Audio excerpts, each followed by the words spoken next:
Diyos po ko and gusto ko lang mag-goodbye sa aking mulit check na buhok. At ngayon naman ay gagayanin ko ulit si Daniel Padilla sa kanyang bagong haircut, ang buzz cut. Dahil inspired nga ako sa mga buhok ni Daniel Padilla ay maging kamukha ko kaya iyan. Matatawag na kaya akong Barakong Puko. At ari nga ho ang result. Maraming salamat sa Headway Hair Salon. Ako pa rin ho ito, sumarap lang. Bye!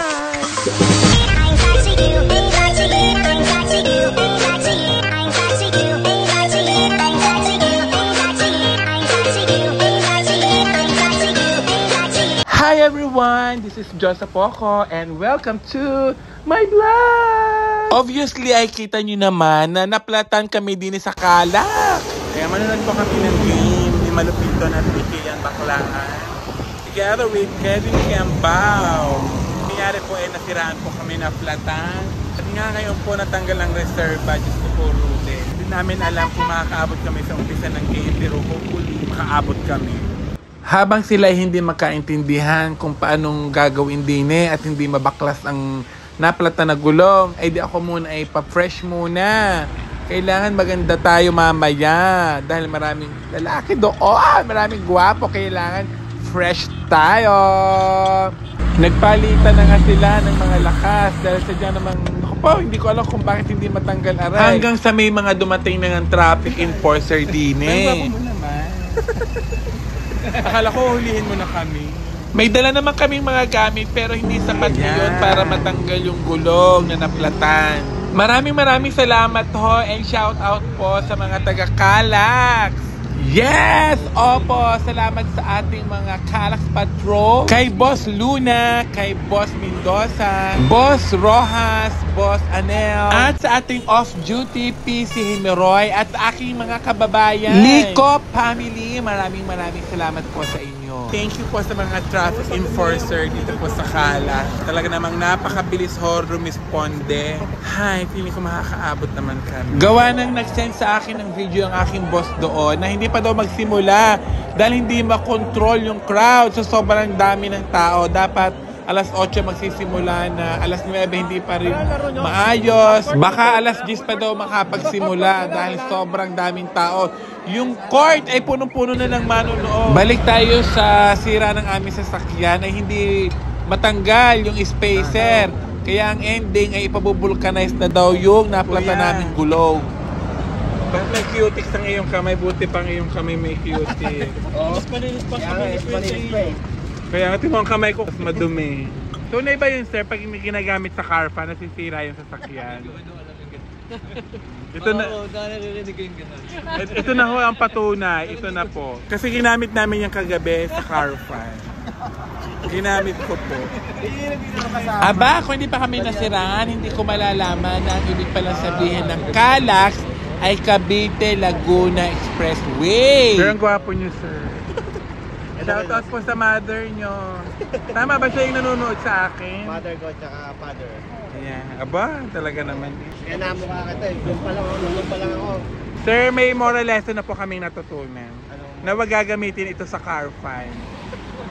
At meron kayong special tools lalo na kasi yung ano yun, may naka-offset yung naka-offset kasi.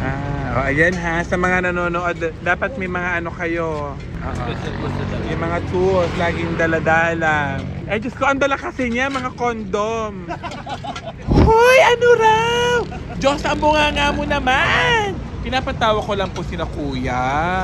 Sa family Mendoza, sa nanay at tatay ko. May asawa ka na kuya? Meron na akong ano eh, married na ako. Sayang hindi ako umabot. Pwede naman ako. Hindi naman ako mabubuntis.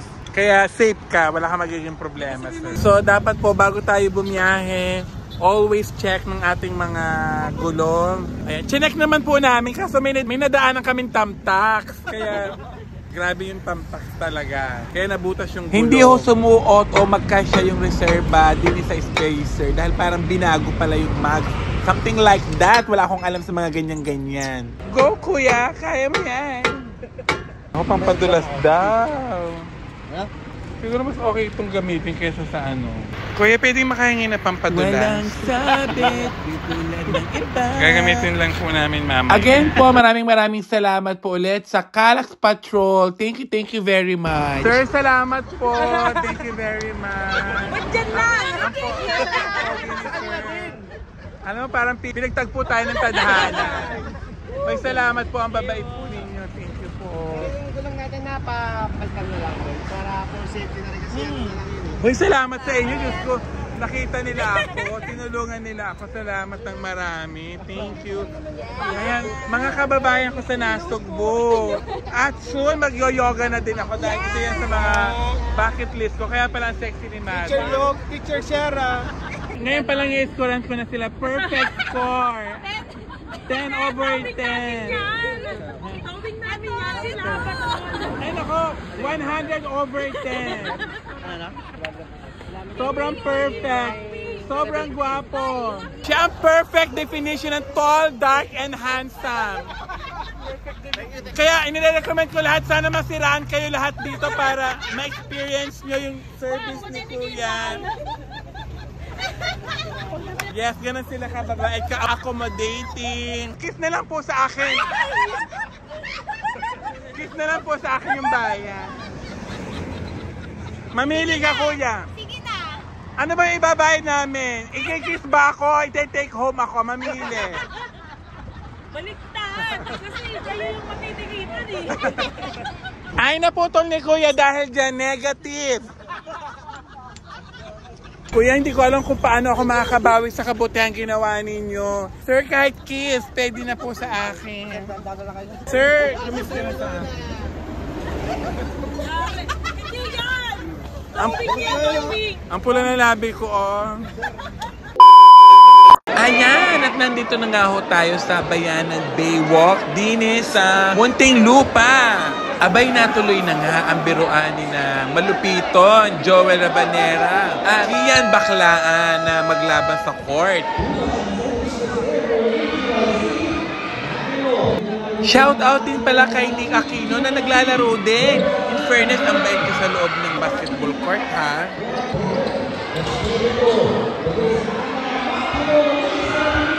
So, ano mangyayari dito? Wala tayong winner tonight. Charot! Gawa ng Diyos ko po, lahat na yata ng mga manonood ay nasa loob. Kaya hindi tayo makakapag-video ng maayos. Napandaig pa din ang mga katang sa dami.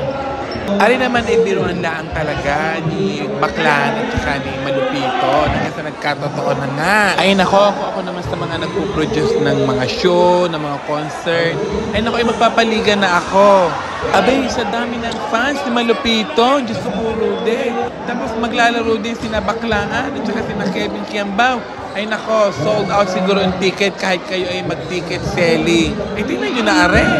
Kaya alas 10 na ho bago nakapagsimula ang laro. Gawa nga ng hindi makontrol ang tao. Sobrang dami ng crowd. Dahil hindi lang mo taga Mandalo yung nanonood. Pati mga dayo, taga ibang lugar. Dahil gusto nilang mapanood ang laban ni Kian Baklaan at saka ni Malupiton. Siyempre, nandun din sila para panoodin si Kevin Kiambao na talaga namang lagi nagpapakit ng gilat.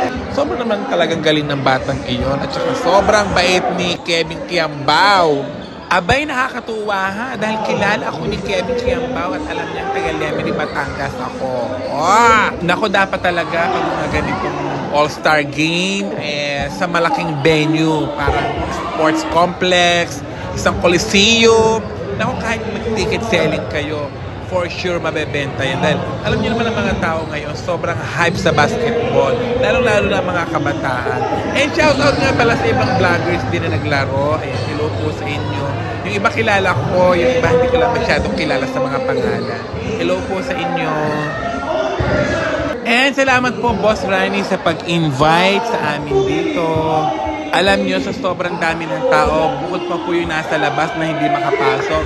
Medyo worried din ako dahil iniisip ko baka mamaya magkagulo, kaya lagi akong tumitingin. Saan kaya exit kapag nagkagulo o di kaya ay nag-stampede? Buti nila ang awa ng Diyos. Walang ganoong eksena dahil sa tunay talaga ako'y ninenervyos.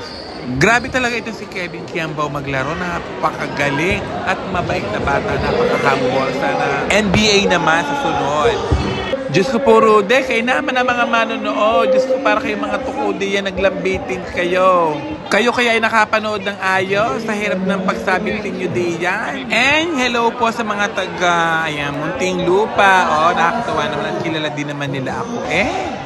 Aba talaga naman may mga nagpapapicture din naman sa akin at saka mga nagpapa-shout out. Ay siya, hindi naman sasalita at masakit ng aking bunganga sa kaka-voice over. Sana'y mag-enjoy na lang kayo kahit ganyan klase ng video ang akin. Dahil sa tunay, kahirap talaga kumuha, kahirap mag-video sa dami ng tao, nasa likod pa ako. Hindi naman ako makasingit sa unahan at talaga naman itinataboy na kami dahil nakapasok na daw lahat sa loob. Para baga nangyari ay 200 player versus 200 player. Kahit ho ang mga player ay hindi makagalaw ng ayos, hindi makaporma, dahil Diyos ko po, siksikan na sa loob, wala nang magalawan. Kahit yung mga organizer, Diyos ko po, kahit itulak ng itulak, pakiusapan ng pakiusapan, maya-maya ay nandun na ulit sa loob. Babalik na ulit. Kahit itaboy mo ng itaboy. Nakakatuwa din naman itong si Joel Rabanera, aka Malupito, ang gawa ng, yun nga, kahit medyo maraming tao na baka magkagulo, dahil syempre, alam niyo naman sikat na sikat yung tao, lumabas pa din siya. Pinagbigyan niya pa din at hindi niya binigo ang mga tao na maglaro kahit sa last quarter na. Bitin man ang laro, talaga naman sulit naman ang mga tao dahil nakita nila ang kanilang iniidolo. Sana'y sulit match, Kian, Joel. At syempre pumasok na nga po, inaabangan ng lahat ang ating star player for tonight's video. Ayan, enjoy watching, guys!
that's for all mga kaibigan. Salamat po sa pagpanood.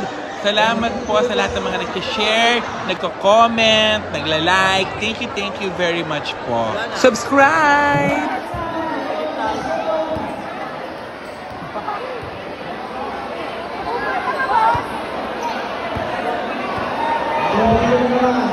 This is our Longpole.